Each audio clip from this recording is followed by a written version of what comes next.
गैर मुल्की सरजमीन पर भारतीय दहशतगर्दी पर आलमी कुव्वतें भी बोल पड़ी और अमेरिका ने भारत से इस हवाले से एक बार फिर जवाब तलब कर लिया। भारत ने अपना भयानक चेहरा दुनिया के सामने अयां करते हुए सिख रहनुमाओं के खिलाफ मुनज़्ज़म क्रैकडाउन का आगाज़ किया और जून 2023 में मोदी सरकार ने तहरीक खालिस्तान के रहनुमा गुरबतोंत सिंह पन्नू को कत्ल करने की कोशिश की। मोदी सरकार अपनी दहशतगर्दाना कोशिश में नाकाम रही और दुनिया के सामने मोदी की इंतहा पसंद तहरीक बेनकाब हो गई, जिसके बाद आलमी क़ुव्वतें भी गैर मुल्की सरजमीन पर भारतीय दहशतगर्दी पर बोल पड़ी और अमेरिका ने भारत से एक बार फिर जवाब तलब कर लिया। अमेरिकी तहकीकाती रिपोर्ट में शवाहिद और सबूतों से साबित किया गया कि मोदी सरकार ने बाकायदा मनसूबाबंदी के तहत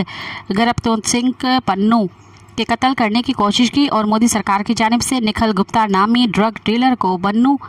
के कत्ल के लिए किराए के कातिल के तौर पर हायर किया गया। मज़ीद ख़बरन ऐं तफ़सीलात लाइ विज़िट कयो असांजी वेबसाइट www.awamiNewsHD.com ऐं ॾिसंदा रहो अवामी न्यूज़ HD।